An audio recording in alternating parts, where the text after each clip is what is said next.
मुस्लिम league नून पंजाब के सदर राना सनाउल्लाह ने कहा है कि बिलावल भुट्टो 18वीं तरमीम की बुनियाद पर इलेक्शन स्लोगन बनाने की तलाश में है। सियासत हो आ कारोबार, जिंदगी ना बुजुर्ग चला सकते हैं ना नौजवान, ये मिक्स मैच होता है।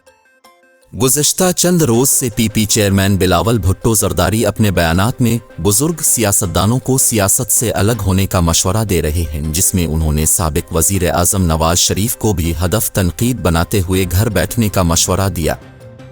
झंग से मुख्तलिफ सियासी रहनुमाओं की नून लीग में शमूलियत के मौके पर लाहौर मॉडल टाउन में प्रेस कॉन्फ्रेंस करते हुए राना सनाउल्लाह ने बिलावल भुट्टो को जवाब देते हुए कहा कि कोई भी मामला सिर्फ बुजुर्ग या सिर्फ नौजवान नहीं चला सकते, मिलजुल कर काम चिल्लाना होता है। यही मुनासिब होता है कि नौजवान बतदरीज आगे बढ़ें। पीपी रहनुमा सरदार इनायतुल्लाह आरिफ का कहना था कि पीपल्स पार्टी उन रहनुमाओं की शमूलियत से मजीद मजबूत होगी। पीपल्स पार्टी ने हमेशा अवाम की बात की और आन के मसाइल ऐसे ही हल करती रहेगी। तकरीब में बड़ी तादाद।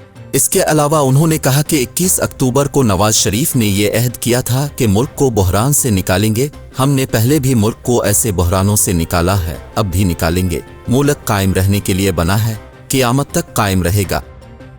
झंग जिला के NA 110 से मौलाना आसिफ मुआविया, बाबर सयाल, PP 125 से नीलम सयाल, PP 129 से खालिद गनी, PP 131 से फैसल हयात जवाना, PP 267 से रईस मोहम्मद इब्राहिम, NA 189 से सरदार रियाज खान और PP 297 से दोस्त मोहम्मद खान मजारी ने मुस्लिम लीग नून में शमूलियत का ऐलान किया है।